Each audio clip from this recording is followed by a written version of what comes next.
네, 오늘은 재정과 믿음인데 늘 계속 두 주제를 하기가 좀 벅차서 하나만 하고 올해 안에 기회가 되면 나머지 하겠습니다. 오늘은 재정에 관해서, 저는 재정에 관해서 그렇게 아는 것은 없지만 성경적인 재정에 관한 그런 재물에 관한 관점에 대해서 책에 또 나와 있는 대로 또 나누도록 하겠습니다. 우리가 살아가는 데나 일하는 데에 있어서 사람들에게 가장 큰 스트레스가 두 가지가 있다고 그럽니다. 하나는 시간이고요. 다른 하나는 돈이라는 것입니다. 그래서 이 두 가지가 우리에게 큰 부담인데, 이것에 대해서 성경에서는 특별히 오늘은 이 돈에 관해서 성경에서는 어떻게 말씀하고 있는가 하는 것을 오늘 함께 나누고자 합니다. 오늘의 나의 재정은 나에게 선택권을 준다라고 말씀합니다. 그 선택권을 준다는 의미는 뒤에 보면은 이제 만약에 재정이 어느 정도 넉넉하면 내가 뭔가를 할 수 있는 여유가 있다, 그런 뜻이 되겠습니다. 재정이 너무 궁핍하면 선택권이 없는 거죠. 생존에만 머물기 때문에. 그래서 어느 정도 필요한 재정이 있을 때 나에게 어떤 선택권이 있는데 그것을 어떻게 사용하느냐의 선택에 관한 권리가 주어진다는 그런 의미입니다. 성경은 다른 어떤 주제보다도 돈 이야기를 많이 한다고 합니다. 돈에 관해서 기도에 관한 구절은 500개인데 돈에 관한 구절은 몇 개가 넘는다고요? 2,000개가 넘는다고. 한번 저는 안 세하려 봤는데 이렇게 많은 줄 몰랐습니다. 강 목사님께서 늘 설교 때 말씀하셨는데 돈에 관해서 2,000개가 넘는데 기도는 500개 정도이랍니다. 아셨습니까? 왜 이렇게 돈에 관한 이야기를 많이 하셨을까 하나님께서 생각을 해보는데, 하나는 돈이 그만큼 살아가는데 중요하다는 것을 의미하겠죠. 중요하니까 많이 언급을 했고요. 또 한 가지는 그 돈이 하나님을 대신할 수 있는 그 우상의 요소도 또 크다, 그런 의미도 있겠습니다. 주의해야 되는 것이기도 하죠. 중요하지만 이것이 하나님을 대신할 수 있는, 우상이 될 수 있는 그런 염려가 있기 때문에 이 부분을 많이 다루셨을 수 있다는 거죠. 마태복음 6장 24절에 한 사람이 두 주인을 섬기지 못할 것이니 혹 이를 미워하고 저를 사랑하거니와 혹 이를 중히 여기고 저를 경히 여김이라. 너희가 하나님과 재물을 겸하여 섬기지 못하느니라. 그래서 하나님과 재물을 겸하여 섬기지 못하는데 둘 중에 하나를 섬기게 되는데, 하나님을 섬기지 않을 때 사람들이 섬길 수 있는 가장 대표적인 것은 재물이다, 돈이다, 그렇게 말씀하고 있는 것입니다. 그래서 우리는 재물에 관한 하나님의 그런 뜻, 또 성경적인 관점을 살펴보고 또 그에 따라 살아가야 될 필요가 있습니다. 재정에 관한 사실을 몇 가지 살펴보면 중요한 요소들이죠. 오늘 거기에 책에 보면은 돈이 당신을 행복하게 만들어주지 않는다. 맞습니까? 돈이 많으면 행복할 것 같은데. 돈이 다 쪼달리지 않습니까? 얼굴 보시니까 다들 돈이 넉넉한 분들만 오신 것 같은데. 근데 사실은 돈이 다 쪼달리죠. 저는 좀 쪼달리는데.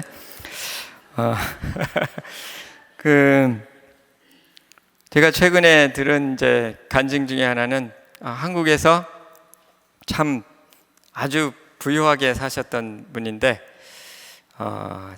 이제 굉장히, 그런데 이제 불교 집안에서 사셨다고 그렇게 들었습니다. 제가 간증을 공개할 수가 없어서. 그런데 그때는 굉장히 어두웠다고, 그리고 부담이 많았다고 그러는데 지금은 미국에 오셔서 예수님을 만났고, 그리고 지금은 새 들어 사신답니다. 아파트에서. 근데 훨씬 행복하다고 그렇게 간증하는 그 성도님의 간증을 들었습니다. 그러니까 돈이 많았는데 이렇게 행복은 하지 않았고 지금은 그냥 아파트 생활을 하는데 훨씬 행복하다고 그렇게 간증을 나눠주셨습니다. 제가 최근에 본 그 기사 중에 하나는 미국에서 가장 행복한 할 때 한 사람들의 그 수입이 어느 정도인가 최근 미국 사람들의 조사인데 14만 불이랍니다. 14만 불. 14만 불 정도 있을 때 제일 행복하다. 그러니까 그거보다 더 많아도 행복하지 않다는 거고요. 그거보다 적어도 행복하지 않는데 14만 불이면 굉장히 많은 돈이긴 한데 그 연소득이요. 여기서 얘기해 주는 거는 무작정 100만 불 번다고 행복하지 않다고 세상 사람들도 알고 있다는 것입니다. 그런 거죠. 최근에 보면은 대통령이 된다 해서 많이 부를 모한다 그래서 행복한 것 같지 않고요. 기업에 뭐 총수가 돼서 돈을 많이 모은다고 행복하지 않다는 거 우리는 잘 알고 있습니다. 아무튼 돈이 행복을 만들어주지 않는다는 거. 두 번째는 빚은 그렇지만 빚지는 것은 불행을 준다는 것입니다. 돈이 행복하지 않다 그래서 돈이 없어야 된다는 것이 아니라 또 빚을 지는 것은 그건 또 불행하다는 거죠. 빚은 올무에 걸리게 하는 것입니다. 근데 사실 살다 보면 빚들이 많이 있습니다. 다 모기지도 보면 다 빚이고 또 이 차도 다 빚이고 다 빚을 얻어서 하는데 미국은 그러나 또 학생들도 학생 론을 얻는데 빚입니다. 저는 두 자녀를 그 대학교에 이제 4학년인데 저는 빚이 아주 많습니다 지금. 근데 이 빚은 불행하게 만든다는 거죠. 그리고 우리를 그 올무에 걸리게 하고요. 저는 이제 개인적으로 어려서부터 이 빚에 관해서 경험이 있는데 이제 저희 집이 이제 큰 빚은 아닌데 아버님이 빚을 지셨던 것 같습니다. 어느 날은 빚쟁이가 와가지고 아주 큰 행패를 부리는 것을 제가 경험했고요. 그리고 얼마 후에는 막 그 빚 때문에 홈리스가 될 바로 직전에 몰렸었던 일도 있습니다. 홈리스가 되는 바로 그날 어떤 귀인을 만나가지고 이제 구원을 받았습니다. 한 10년 전에 함께 같이 살았던 그 한 울타리에 세 가정이 살았었는데 그 한 분이 주인이고 두 분이 두 가정이 이제 새들어 사는데 그 새들어 산 한 분이 서로 헤어지고 나서 돈을 많이 벌으셔가지고 집을 이제 지었습니다. 바로 그날 저희들이 집을 이제 나가야 되는 그날 이제 어머니가 밖에 시장 갔다가 만나가지고 이렇게 이야기를 했는데 당장 우리 집에 오라고 그래서 그 집에서 이제 살고 그로부터 대학교 갈 때까지 그분들이 잘 무료로 이렇게 집을 제공해 준 적이 있습니다.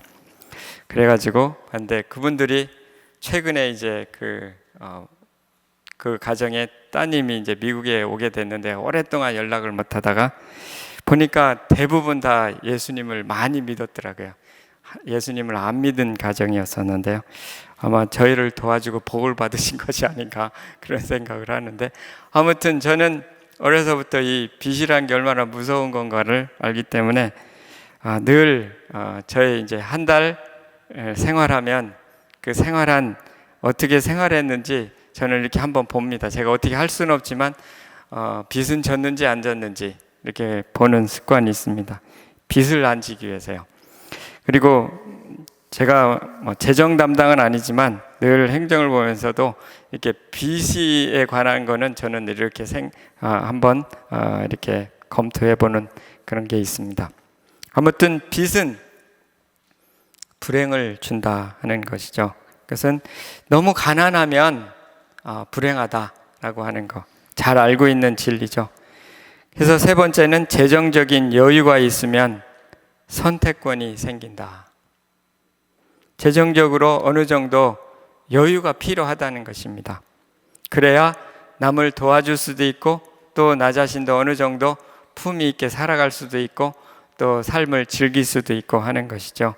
그래서 돈이 많은 것은, 너무 많은 것은 그렇게 행복을 반드시 가져다 주지 않고, 없는 것도 또한 행복을 가져다 주지 않는데 어느 정도의 여유가 필요하다. 잠언 30장 7절에서 9절에 보면 그 기도한 내용이 나오죠. 잠언 기자에 내가 두 가지를 주께 구하였사오니 내가 죽기 전에 내게 거절하지 마시옵소서. 곧 헛된 것과 거짓말을 내게서 멀리 하옵시며 나를 가난하게도 마옵시고 부하게도 마옵시고 오직 필요한 양식으로 나를 먹이시옵소서.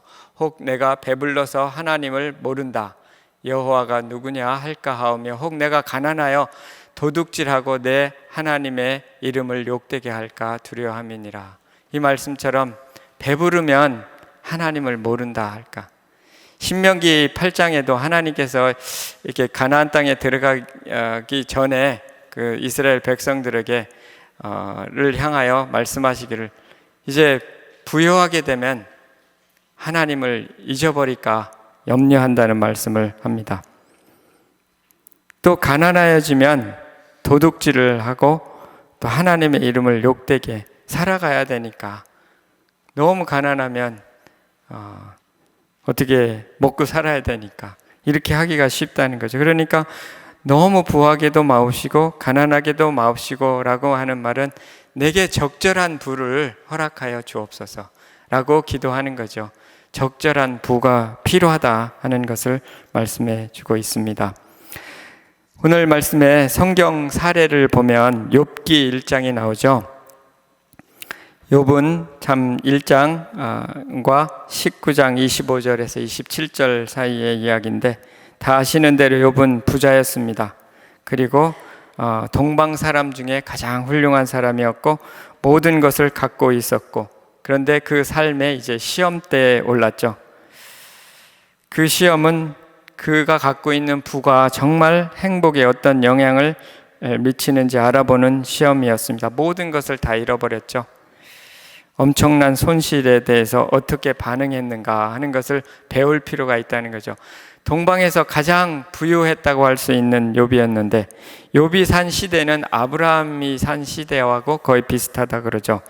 그때 욥이 모든 것을 아들도 잃어버리고 또 집도 잃어버리고 자녀도 잃어버리고 땅도 잃어버리고 이제 다 잃어버렸는데 욥이 일어나 겉옷을 찢고 머리털을 밀고 땅에 엎드려 예배했다.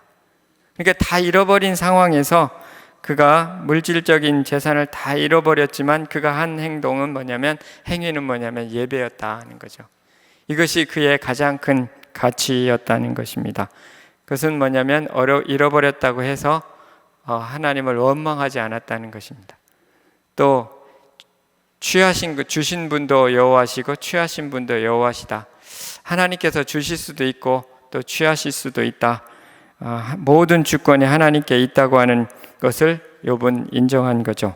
그러니까 이렇게 그가 한 반응을 보면 몇 가지 반응에 관해서 보면 첫째는 자신의 관점을 새롭게 했다는 것입니다. 그 잃어버렸을 때 하나님의 정의와 성품을 의지했다는 거죠. 힘들지만 하나님께서 하셨다라고 허락하셨다라고 인정했다는 겁니다. 그 관점이 다르죠. 우리는 원망하기가 쉬운데 두 번째는 자신의 과거를 내려놓았다. 자신의 부유했던 과거에 대해서 내려놓았다는 거죠. 잃은 것을 잊어버렸다는 거죠. 또 한 가지는 자신의 목적을 기억했다는 거죠. 목적은 오직 하나님 그분을 영화롭게 하는 일. 그래서 다 잃어버렸어도 우리가 할 수 있는 것은 하나님을 인정하고 또 하나님께 예비하는 것, 또 다시 회복시키실 것을 믿는 것, 이걸 할 수가 있다는 거죠.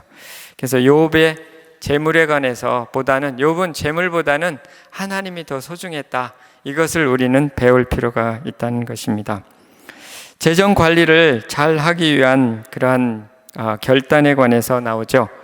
그러면은 어떻게 이 재정을 우리는 하나님께서 이걸 주실 수도 있고 안 주실 수도 있고 또 부하게 하실 수도 있는데 어떻게 우리의 반응은 어떠해야 되는가를 좀 살펴볼 필요가 있습니다. 200년 전에 존 웨슬리 목사님은 세 가지 문장으로 요약되는 재정 원칙을 따라서 살았다 그럽니다. 첫 번째는 할 수 있는 만큼 벌어라. 할 수 있는 만큼은 최선을 다해서 돈을 벌 필요가 있다. 그러니까 최선을 다해서 열심히 일하라는 뜻이죠. 데살로니가 후서 3장 8절에도 보면 누구든지 음식을 값없이 먹지 말고 않고 오직 수고하고 애써 주야로 일하면 너희 아무에게도 폐를 끼치지 아니하려 함이니. 사도 바울도 이렇게 다른 사람에게 이 물질에 대해서 폐를 끼치지 않으려고 애써서 일했다 그랬습니다. 주야로 일했다. 애써서 일했다. 음식을 값없이 먹지 않기 위해서 애써서 일했다 그랬습니다. 어쨌든 그리스도인도 우리에게 주어진 상황 속에서 최선으로 애써서 일할 필요가 있다는 것을 배우게 됩니다. 그래서 요한 웨슬리죠. 할 수 있는 만큼 최선을 다해서 벌어라. 이것이 사실은 종교 개혁가들의 주장이기도 했습니다. 할 수 있으면 벌어라. 두 번째는 할 수 있는 만큼 저축해라. 성경에 저축하라는 말이 직접적으로 나오지는 않죠. 그렇지만 성경을 보면 저축에 대한 것을 암시하는 말씀들이 많이 있습니다. 대표적인 구절 중에 잠언 6장 6절에서 8절인데요. 게으른 자여 개미에게 가서 그가 하는 것을 보고 지혜를 얻으라.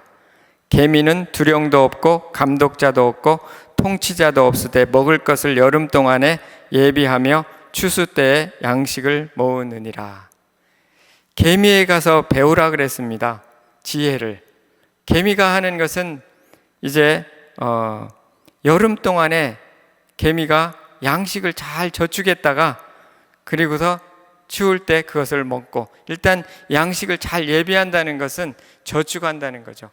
그러니까 중요한 여러 가지를 예비해야 되지만 지금 개미가 하는 거 보면, 양식을 예비한 거 보면 그건 저축에 관한 말씀이죠. 이제 여러 가지 미래를 대비하라는 교훈도 있는데, 아무튼 이 개미에게서 배울 수 있는 것은 저축하는 지혜를 배울 수 있습니다. 그래서 잠언에서는 개미의 지혜, 즉 저축하는 지혜에 대해서 말씀하고 있습니다. 또 예수님도 저축에 관해서 언급하셨는데 누가복음 19장 23절에 그러면 어찌하여 내 돈을 은행에 맡기지 아니하였느냐, 그리하였으면 내가 와서 그 이자와 함께 그 돈을 찾았으리라 하고, 이게 문화 비유에 보면은 이제 그 문화를 가지고 남긴 사람은 칭찬을 받았는데 그것을 남기지 않고 땅에 묻었던 사람의 이제 그 책망을 하면서 차라리 그걸 은행에 맡겼으면 이자라도 있을 텐데 땅에 묻어둬 갖고 이자도 못 얻었다고, 이 악하고 게으른 종이라고 이렇게 책망을 하셨는데, 아무튼 여기서도 보면은 그 예수님도 저축하는 것을 반대하지 않으셨다는 것을 알 수가 있습니다. 근데 어떤 신앙인들은 저축하는 것을 반대합니다. 그것은 성경에 없다. 목회자들에게 그 세금을 면제해 주는 게 있습니다. 안수받은 사람들에게 세금을, 그러니까 소셜 세금하고 또 무슨 세금이죠? 그 세금을 몇 가지를, 메디케어 세금은 안 내도 됩니다. 대신 안 내고 안 받는 거죠. 그거를 안 내도 됩니다. 저는 누군가가 그걸 소개를 해서 일단 안 내도 되니까 돈을 더 받을 수가 있잖아요. 세금 안 내도 되니까. 그게 참 좋은 줄 알고 선택을 했습니다. 그게 목회자들에게 조금 유익한 건 줄 알고 누가 그렇게 소개를 해서 선택을 했는데 그게 아주 안 좋더라고요. 나중에 메디케어도 못 받고 소셜도 못 받아요. 저는 다행히 아내가 이제 벌어가지고 아내 거를 이제 해서 소셜도 하는데, 만약 아내가 나중에 중간에 어디로 간다 그러면은 저는 메디케어도 없고 소셜도 없는 인간이 돼버리고 말아서 그냥 아내를 꼭 붙들고 살아야만 되는 그래서 열심히 기도합니다. 이렇게 열심히 병원에서 잘 일을 하고 병원을 위해서 기도를 많이 합니다. 제가 그랬더니 그 병원이 지금 막 증축을 해요. 근데 그 제도를 만든 나중에 알게 됐는데, 제도를 만든 이유가 뭐냐면 어떤 그 신앙의 부류들이 우리는 이 성경에 저축하라는 말이 없기 때문에 미래를 대비하는 건 성경적이지 않다. 그래서 국가의 그 제도를 반대하겠다. 그거에 대해 서명하고 안 받는다는 것입니다. 안 내고. 그래서 그 나중에 알게 된 거죠. 그래서 이거를 다시 회복하려고 그러는데 잘 안 됩니다. 한번 결정은 끝나는 것입니다. 왜냐하면 나는 국가의 이 제도를 반대하겠다. 영원토록 나는 그것을 따르지 않겠다고 하는 거기 때문에 한번 결정하면 끝까지 가는 것입니다. 그래서 저는 열심히 아내를 하여튼 잘 되게 해야 제가 메디케어하고 소셜을 받습니다. 아무튼 저는 놀랐는데 그런 신앙을 갖고 만든 제도였다. 그리고 캐톨릭 사제들을 위한 제도였다 그럽니다.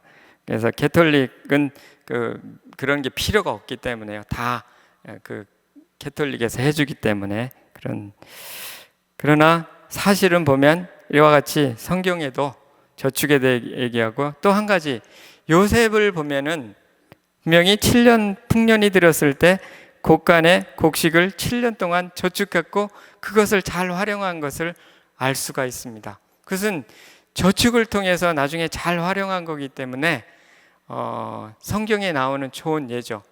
그 저축한 것을 가지고 결국은 나라도 부하게 만들었고, 백성들에게도 지난번에 제가 뒤에 말을 하지 않았는데 나중에 땅을 다 국가에 헌납하고 거기에 종자를 줘서 5분의 4는 자기가 먹고 5분의 2는 바로에게 바치도록 했거든요. 그런 거 보면은 결국은 국가도 잘 되고 바로도 잘 되고 백성들도 잘 되게 한 거죠. 그것을 씨를 심어 가지고 5분의 4를 스스로 먹게 됐기 때문에요. 이것은 7년 풍년 동안에 저축을 했기 때문에 이런 일을 할 수가 있었던 것이죠. 저희 교회도 마찬가지로 땅을 살 때 미리 목사님께서 교회 시작하면서 저축을 몇 % 하기로 결정해가지고 그 돈을 가지고 이제 살 수 있었던 것을 우리는 잘 알고 있습니다. 아무튼 저축은 성경에서 직접적인 저축해라라고 하는 명령은 없지만 저축의 예는 얼마든지 찾을 수가 있습니다. 세 번째는 할 수 있는 만큼 헌금해라.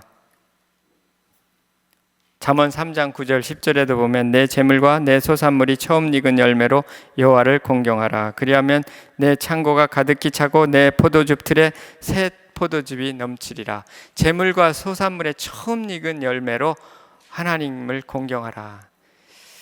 처음 익은 열매는 첫 소산물이기도 하고요, 가장 좋은 것이라는 뜻도 있습니다. 성경에 나오는 첫이라는 단어는 가장 크다는 뜻도 있고 가장 좋다는 뜻도 있고 처음이라는 뜻도 있고 그렇습니다. first라는 그 뜻이 그렇게 됩니다. 그래서 그것을 가지고 하나님께 가장 좋은 것으로 드리라는 거죠. 그러면 약속이 있는데 그 창고가 가득히 차겠다고 약속하였습니다. 신약에서도 고린도후서 9장 6절 7절에 이것이 곧 적게 심는 자는 적게 거두고 많이 심는 자는 많이 거둔다 하는 말이로다. 각각 그 마음에 정한 대로 할 것이요 인색함으로나 억지로 하지 말지니 하나님은 즐겨내는 자를 사랑하시느니라. 각각 정하라는 거죠. 그리고 억지로 하지 말고 즐겨내는 자를 사랑하시느니라. 성경의 가이드라인은 이제 11조인데 11조는 기본으로 하고 그리고 넉넉히 후히 드리라는 뜻이 되겠습니다. 적게, 여기도 약속이 있는데 적게 심는 자는 적게 거두고 많이 심는 자는 많이 거둔다고 말씀하셨습니다. 그래서 이 헌금은 하나님의 재물에 대해서 하나님의 주권이 하나님께 있다는 것을 인정하는 것이기 때문에 중요한 거죠. 말라기 3장에도 보면 하나님을 시험하여 보라.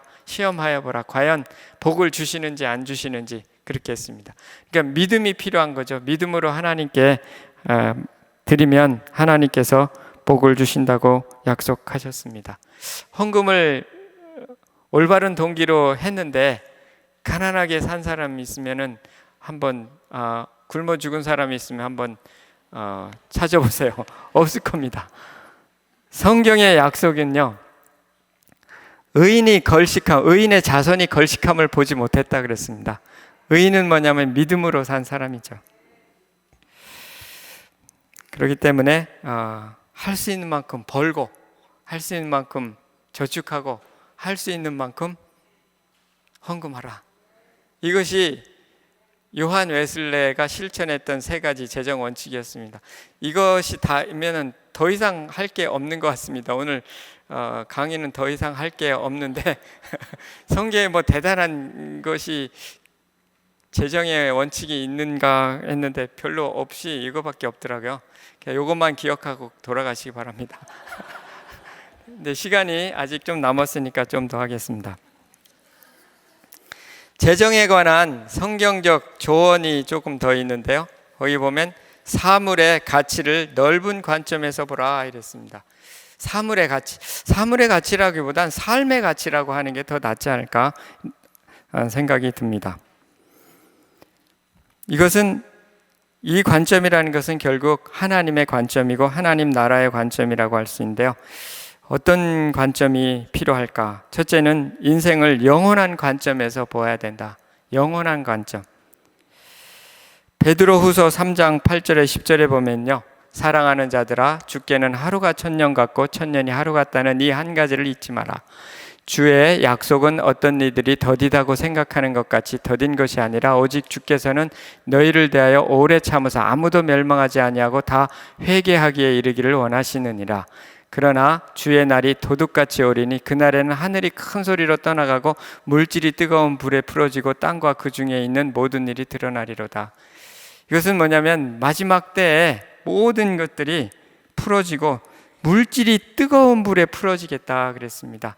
물질이라는 것을 영어 표현해 보면 엘리먼트, 원소입니다. 원자와 원자가 다 풀어질 정도로 엄청난 뜨거운 불에 의해서 풀어지고 결국은 하늘이 큰 소리로 떠나가는 그런 멸망하는 일이 있을 거다라고 말씀하고 있습니다. 결국은 이 땅의 삶은 유한하고요. 그리고 우리도 그렇지 않더라도 우리는 이 땅에 영원히 살지 않는다 하는 것, 그 돈 다 모아도 가져가지 못한다 하는 것을 이야기하는 거죠. 또 이 불을 주시는 분이 하나님이시라고 하는 관점이 필요합니다. 역대상 29장 10절에는 부와 귀가 주께로 말미암고 또 주는 만유의 주제가 되사 손에 권세와 능력이 있사오니 모든 자를 크게 하심과 강하게 하심이 주의 손에 있나이다. 부와 귀가 다 주님 손에 있다. 주님께서 주실 수도 있고 또 앗아갈 수도 있다는 거죠. 욥이 고백한 것처럼 믿음이 필요한 거죠. 하나님께서 부도 하나님 손에 있고 하나님이 주실 수 있다. 믿음이 필요하고 때로는 구하는 게 필요하다는 것을, 이런 관점이 필요한 거죠. 이 부가 나의 노력만에 의한 것이 아니라 하나님이 주시는 것이다. 하나님이 주시는 복이다 라고 하는 것을 알 수가 있습니다. 그리고 하나님께서 자기의 자녀에게 필요한 모든 것을 채우실 거다 하는 이런 관점이 필요하고요. 우리는 단지 우리의 재물에 대해서 가져야 될 것은 청지기 정신이 필요하다. 청지기라는 건 관리하는 거잖아요. 내가 갖고 있는 재물도 내 것이 아니다. 관리를 잘해서 하나님께 영광이 되도록 할 필요가 있다는 거죠. 그 안에 우리의 삶도 잘 또 여유 있게 영위되는 것도 포함되겠고요. 하나님 재물을 가지고 또 하나님 기뻐하시는 일에 사용해야 한다는 것도 하나님의 관점입니다. 누가복음 16장 9절에 보면 내가 너희에게 말하노니 불의 재물로 친구를 사귀라. 그리하면 그 재물이 없어질 때 그들이 너희를 영주할 처소로 영접하리라. 이 재물을 불의한 재물이라 그랬습니다. 때로는 이 재물이 불의로 쓰일 수도 있는 재물인 거죠. 잘못되면. 재물에 관한 성경적인 관점은 중립이라 그러죠. 이렇게 나쁜 것도 아니고 좋은 것도 아니고, 그러나 어떤 동기를 어떻게 쓰냐에 따라서 불의 재물도 될 수 있고 선의 재물도 될 수 있는데, 여기에 표현은 이제 그 불의로 사용될 수도 있는 그 재물을 가지고 친구를 사귀라는 것입니다. 친구를 사귄다는 뜻은 영혼을 구원하는 일에 써라, 이런 뜻이죠. 그 재물을 가지고 하나님 일을 하는데 사용해라, 그런 거죠. 자신이 먹고 또 생활하고, 그리고 그것을 가지고 하나님 일에 영혼들에게 투자하라는 거죠. 영혼들에게, 영혼 구원을 위해서 투자하라. 이런 관점들이 사물에 대한 관점일 수 있겠다는 생각이 듭니다. 또 한 가지는 인생의 계절을 인식할 필요가 있다는 것입니다. 재물을 활용하는 데 있어서 이게 무슨 말씀인가? 인생의 계절을, 예를 들면 젊었을 때는 열심히 벌어야 되겠죠. 열심히 벌고 또 미래를 위해서도 또 저축도 해야 되고, 또 한 그런 게 가정도 여러 가지 필요가 있으니까 열심히 벌어야지 또 그런 필요들을 채우는데요. 인생의 후반전을 가면은 이제 아까 말씀드린 대로 영원하지 않으니까 떠날 준비를 해야 된다는 거예요. 떠날 준비. 어느 면으로 지출을 좀 줄여야 된다. 또 목사님께서 늘 말씀하시는 건데, 지출을 줄여가는 것이 하나의 지혜라는 거죠. 왜냐하면 가만히 있으면 점점 늘어갈 수밖에 없는 것이 일반적인 것인데요. 인생의 후반전으로 가면 줄여야 된다는 거죠. 이제 하늘나라 갈 준비도 해야 되고요. 저는 개인적으로 이제 저도 이제 그 100살을 살면 그 100살의 중간을 넘었습니다. 꺾어서 이 언덕을 넘어갔기 때문에 저도 이제 뭔가 준비해야 된다고 생각이 돼서 이제 줄여야 되겠다는 생각을 많이 합니다. 작년에는 그래서 이사를 갔습니다. 저 조금 더 멀리 갔고 좀 더 좁은 집으로 줄였고 많은 것들을 버렸습니다. 그랬더니 굉장히 홀가분해지고 좋습니다. 그래서 자꾸 더 줄여 가야겠다, 그런 생각을 하게 되는데요. 근데 이것이 하기 어렵다는 생각도 듭니다. 왜냐하면 제가 이렇게 하다 보니까 뭐 버리는 것도 어렵고 줄이는 것도 쉽지가 않구나 하는 생각을 드는데, 아무튼 이런 것도 하나의 재정을 하는데 중요하다. 하여튼 이 땅을 떠나는 것도 준비해야 된다 하는 거죠. 저는 지금 떠나는 것 준비 중에 이런 준비도 합니다. 시간이 뭐 많지는 않지만 제 장례식 때 틀어놓을 영상 제가 준비하거든요. 그래서 어려서부터 찍었던 사진을 다 이렇게 해놓고 다 만들었습니다. 저는 그래갖고 아이들한테 나 죽으면 이거 틀어라. 그냥 뭐든지 다 준비해야 되는 것 때문에 그런 것도 준비하고요. 또 재정도 규모를 줄여야 되는 것도 준비하고. 아무튼 인생의 계절을 인식해야 되고요. 세 번째는 부채를 줄이라. 또 나왔는데요. 부채를 줄이라. 로마서 13장 8절 상반절에 보면 피차 사랑의 빚 위에 아무에게든지 아무 빚도 지지 말라 그랬습니다. 이 빚 지지 말라고 하는 것, 사랑 위에는 빚 지지 말라. 네 번째는 재정적인 계획을 세우고 그것을 지키라. 계획을 세워야 된다는 거죠. 믿음으로 산다고 이런 계획을 안 세우는 것이 아니라 계획이 필요한, 잘 살기 위해서는 지난번에 인용했던 말씀인데요. 에베소서 5장 15, 16절 보면 그런즉 너희가 어떻게 행할지를 자세히 주의하여 지혜 없는 자같이 하지 말고 오직 지혜 있는 자같이 하여 세월을 아끼라. 때가 악하니라. 세월을 아끼라는 말씀이 자원을 최대한으로 활용하라, 이런 말씀이라고 말씀드렸습니다. 그것은 그러기 위해서는 계획을 해야 될 필요가 있습니다. 내게 주어진 자원들을 최대한으로 활용하기 위해서는 결국은 계획을 세워야 되는 거죠. 계획을 세우는 것이 성경적인 것입니다. 그래서 재정도 계획을 세워보고, 그것이 다 실천될 수는 없지만 저도 늘 계획을 세워보면 항상 살고 나면 모자랐는데 그래도 또 이렇게 살펴봅니다. 저는 계획을 잘 세우진 않지만 한 달 생활한 거는 다 한번 적어봅니다. 그래서 저거 갖고 뭐에 얼마 들어갔는지, 필요 없는 거에 얼마를 썼는지, 그렇다고 해서 그 개선은 잘 되지는 않더라고요. 항상 특별히 그렇지만 뭐에 들어갔는지 늘 보고, 그리고 장기적으로 뭐를 어떻게 해야 될지는 늘 생각해보는 그런 시간을 갖는데요. 근데 마음대로 참 잘 되지는 않습니다. 그러나 계획을 세우고 그것을 지켜갈 필요가 있다. 그 다음에 당신 자신을 남들과 비교하지 말라. 갈라디아서 6장 4, 5절에 각각 자기 일을 살피라. 그리하면 자랑할 것이 자기에게는 있어도 남에게는 있지 아니하리니 각각 자기의 짐을 질 것이라. 비교하지 말라는 게, 돈 많은 사람에 대해서 자꾸 비교하는 경우가 있죠. 옆집에는 뭐도 있고 또 뭐도 있는데 우리 집은 없다 하는 이제 그런 생각을 가질 때가 많은데, 또 남자들보다 여자분들이 더 그렇다고 하는데요. 비교보다는 우리가 배워야 될 것은 자족하는 것이다 하는 것이죠. 주님 주신 것, 자족하는 것. 그래서 그 다음에도 같이 연결되는데, 매일 하나님이 공급해 주시는 것들에 대해서 감사하라. 빌립보 4장 11, 12절에 내가 궁핍함으로 말하는 것이 아니니라. 어떠한 형편에든지 나는 자족하기를 배웠노니. 나는 비천에 처할 줄도 알고 풍부에 처할 줄도 알아. 모든 일 곧 배부름과 배고픔과 풍부와 궁핍에도 처할 줄 아는 일체의 비결을 배웠노라. 자족하는 것. 어떠한 형편에든지 자족할 수 있었던 것은 결국은 자족하게 되었을 때 감사를 배웠다, 이런 뜻이 되겠습니다. 비천에 처할 줄도 알고요, 풍부에 처할 줄도 알고, 배고픔에 처할 줄도 알고, 또 궁핍에 처할 줄도 알고, 풍부에 처할 줄도, 그 속에서 항상 감사했다, 그런 뜻이죠.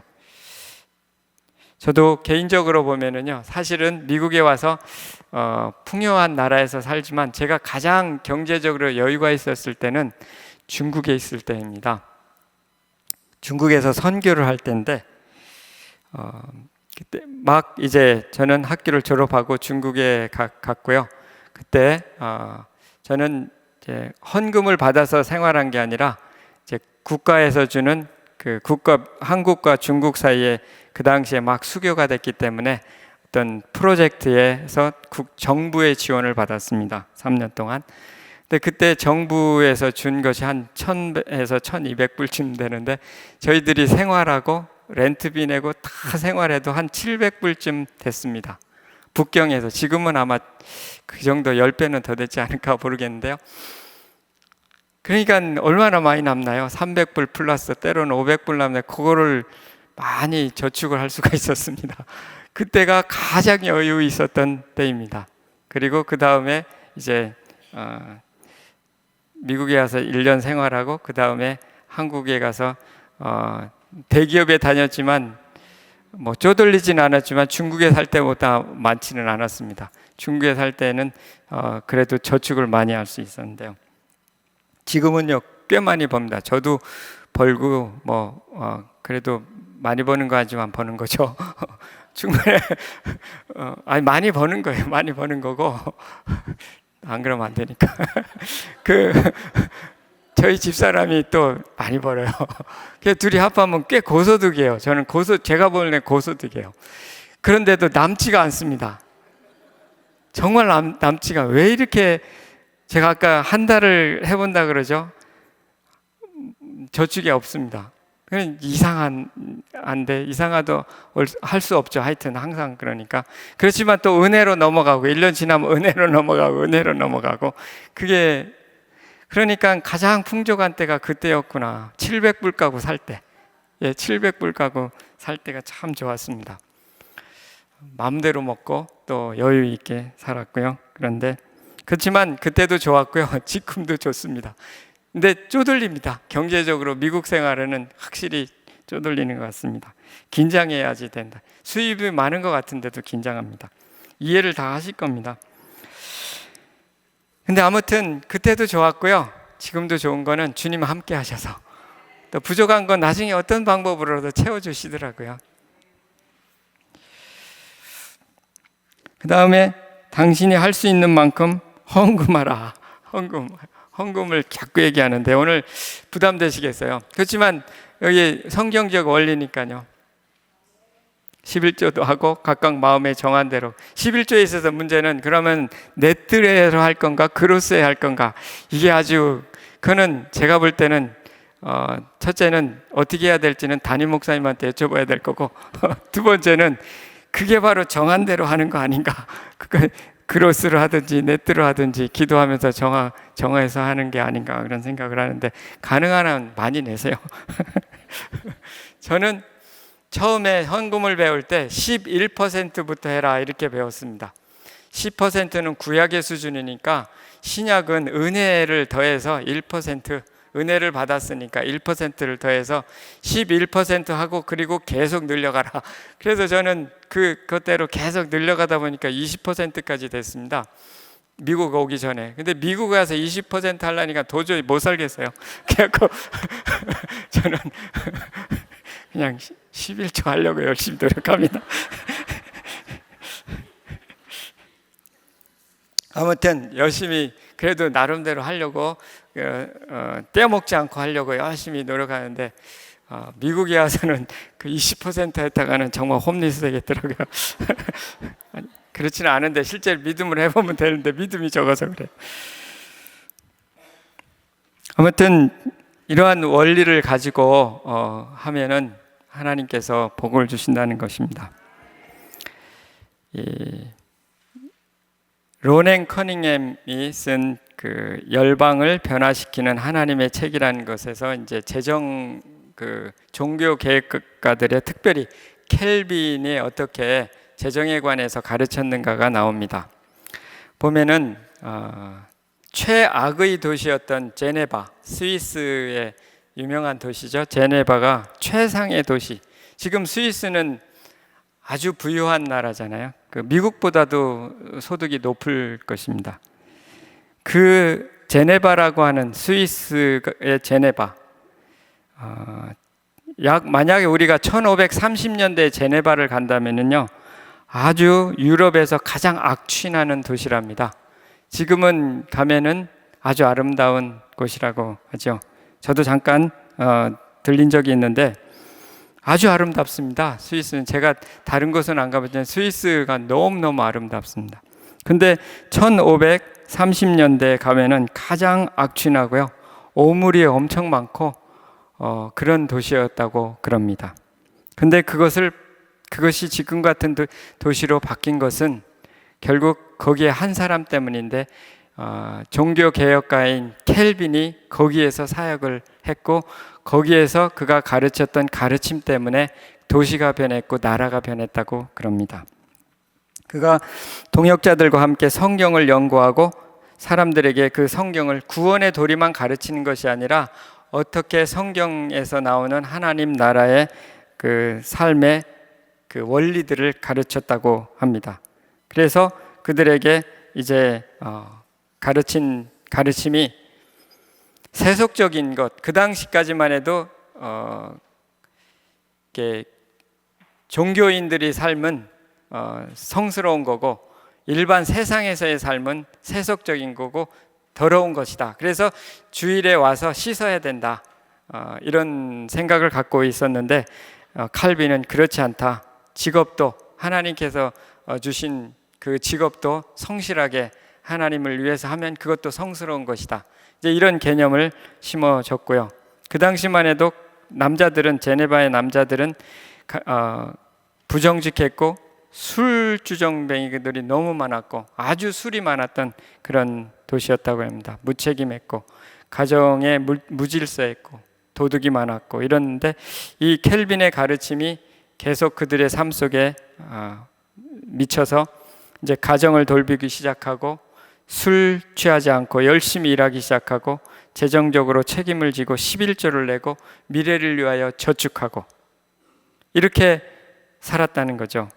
이렇게 살은 결과가 지금의 스위스를 만들었다고 하는 것입니다. 그리고 지금의 유럽을 만들었다는 거죠.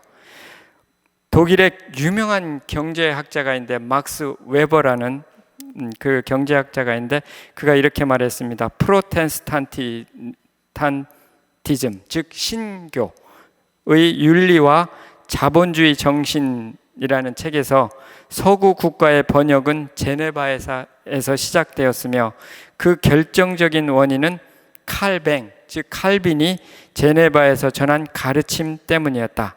칼뱅은 하나님 말씀에서 다양한 경제 원리를 찾았다. 그 칼뱅의 가르침 때문에 제네바가 변했다. 그리고 유럽이 변했다. 그리고 지금과 같은 유럽의 부유함이 거기서부터 왔다. 그렇게 경제학자인 막스 웨버가 그렇게 말했습니다. 그 당시에 고리 대금업자들이 있었는데 그 고리 대금업은 성경적이 아니다. 그리고 기준을 정해줬는데 뭐냐면 4%가 가장 적절하다. 근데 지금도 바로 그 4%를 지키고 있다고 그럽니다. 은행에서 그 이율이죠. 거기 보면은 그 칼뱅의 가르침 중에 몇 가지 중요한 점들이 있는데 16세기 때의 일이죠. 이런 것입니다. 그가 어떤 가르침을 가르쳤는가? 첫 번째는 누구나 배워야 된다는 거죠. 즉 교육을 통한 거죠. 그래서 글을 가르치도록 누구나 다 글을 읽을 수 있도록 그렇게 했고, 그것이 이 교육이 그들의 문맹을 퇴치한 것이 그들이 이제 경제적으로 부하게 될 수 있는 중요한 바탕이 됐다는 거죠. 이것이 바로 성경의 가르침 중에 하나라는 거 전파한 겁니다. 배워야 된다. 글을 읽어야 된다는 거죠. 교육을 통해서 교육을 하니까 자기의 재능을 찾을 수가 있었다는 겁니다. 자기의 재능과 기술을 찾도록 하기 위해서 교육을 시켰다는 것입니다. 결국 하나님께서 각 사람마다 주신 재능과 그 기술을 찾기 위해서는 교육을 해야 된다. 그래서 강 목사님께서 늘 말씀하시는 거죠. 바로 그때 칼빈이 그거를 주장했다는 겁니다. 하나님께서 어떤 재능을 각자에게 주셨는가, 은사를 주셨는가를 알기 위해서는 교육받아야 된다. 두 번째는 인간의 죄성 때문에 완벽하지 않다는 사실을 받아들이고 정부의 권력을 분산시켰다는 겁니다. 절대 권력은 절대 부패를 낳기 때문에 인간은 어차피 죄성이 있기 때문에 권력을 많이 주면 죄를 짓는다. 그래서 그 권력을 다 분산시켰다고 그럽니다. 그래서 분산을 시킨 것이 그들의 경제적인 발전에 아주 큰 요소가 되었다. 세 번째는 가난한 사람을 돌보도록 했다는 겁니다. 지금도 난민들이 유럽을 많이 가죠. 시리아 난민도 가고. 난민이라는 말은 스위스 제네바의 그리스도인들이 만든 단어라 그럽니다. 이 난민이라, 한국말로 난민인데, 난민이라는 표현 자체가 제네바에서 나왔다. 그리스도인들이 만든 단어랍니다. 그 당시도 난민들을 도우면서, 그래서 돈이 있는 사람들이 가난한 사람들을 돕는 것, 이것이 결국 그들이 서로 다 같이 부하게 됐던 이유 중에 하나라는 거죠. 그리고 필요는 발명의 어머니가 아니고 변화는 성경의 계시로부터 일어난다. 필요하기 때문에 발명이 일어난 것이 아니라 근본적으로는 성경의 계시, 하나님의 말씀을 따라 살아야 변화되고 또 부도 얻게 된다. 그런 거죠. 경제적인 원리, 열심히 일해가지고 돈만 많이 벌어야지 돈이 또 버리는 게 아니라 하나님의 계시를 따라서, 하나님의 경제의 원리를 따라서 살아야 부도 생기고 또 그것이 의미가 있고 오래간다. 그래서 빌리 그램이 그렇게 말했다고 그러죠. 만약 돈에 대한 태도만 올바르게 갖춘다면 삶의 거의 전반이 바로잡힌다.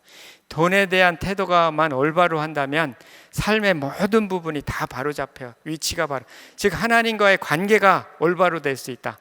돈에 대한 태도를 올바로 하면 모든 관계가 바로잡힌다. 이렇게 빌리 그레암 목사님은 말씀했다고 합니다.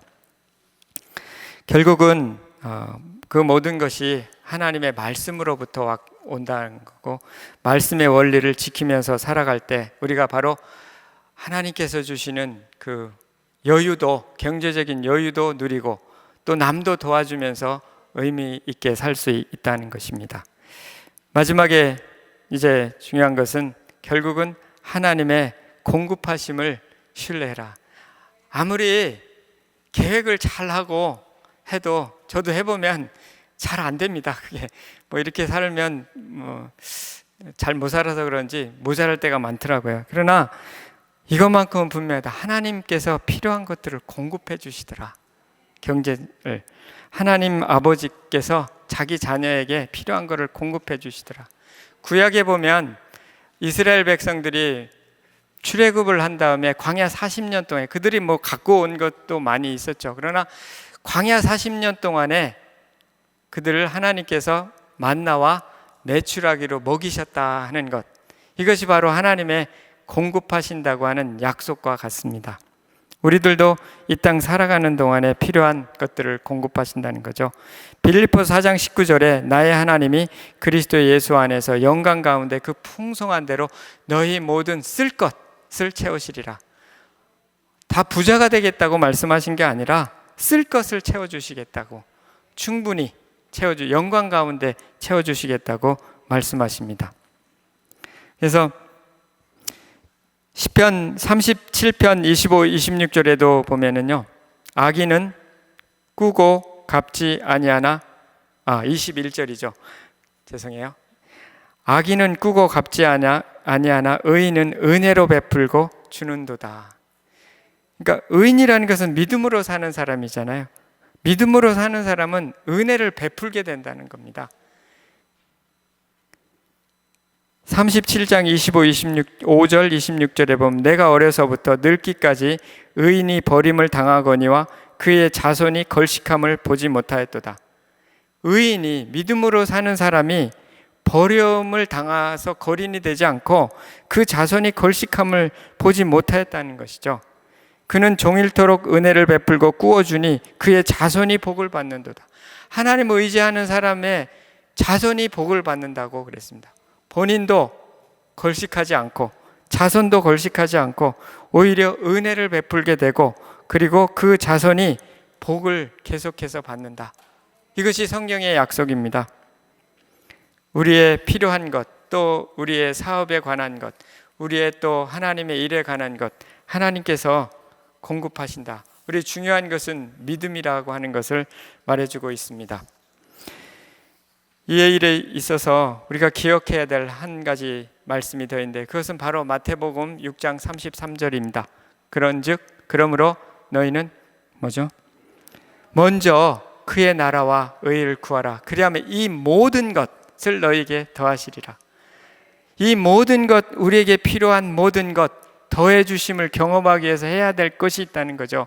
이 약속을 경험하기 위해서 하나님께서 아무렇게 반응해도 다 이것을 경험하게 하시는 것이 아니라, 아까 의인이라 그랬잖아요. 의인은 믿음으로 사는 사람, 무엇을 하나님께서 공급하심을 믿을 뿐만 아니라 그의 나라와 의를 먼저 구하여야 된다는 것입니다. 저는 이 물질 때문에 굉장히 힘들어하고 또 어려워하고 하는 분들에게 해주고 싶은 한 가지 말씀이 있다면 이것이다 하는 거죠. 먼저 하나님의 나라와 그 의를 구하면 이 모든 것을 더해 주시겠다고 약속하셨으니까 이것을 믿고 먼저 하나님 나라를 구하는 것이 되어야지, 이것이 내 경제적인 필요를 채우는 것을 먼저 하는 것은, 그것은 바로 우상을 섬기는 거다 하는 거죠. 아무리 돈이 필요하다 해도 하나님 나라와 의를 구하는 것이 무엇인지, 하나님 뜻이 무엇인지를 헤아리고 그것에 믿음으로 순종하는 것, 이것이 이 모든 것을 더해 주시는 하나님을 경험하는 유일한 길이다 하는 것을 우리는 기억할 필요가 있다는 것입니다. 하나님은 우리의 아버지시고 부와 귀를 다 갖고 계신 분이시고 우리의 모든 필요를 공급하실 참 좋으신 하나님이심을 믿습니다. 기도하겠습니다. 하나님 아버지, 주님께서 나의 하나님이 그리스도 예수 안에서 영광 가운데 그 풍성한 대로 너희 모든 쓸 것을 채우시리라고 약속하셨습니다. 우리의 모든 것을 채우실 주님을 인해서 감사와 찬양을 드립니다. 먼저 그의 나라와 의를 구하는 저희가 되도록 도와주시고, 모든 것을, 필요한 모든 것을 공급하시는 주님을 의지하는 저희가 되도록 인도해 주시고 주님 안에서 풍성함을 누리며 또 주님께 영광 돌리는 삶이 될 수 있도록 도와주옵소서. 감사하며 예수님 이름으로 기도합니다.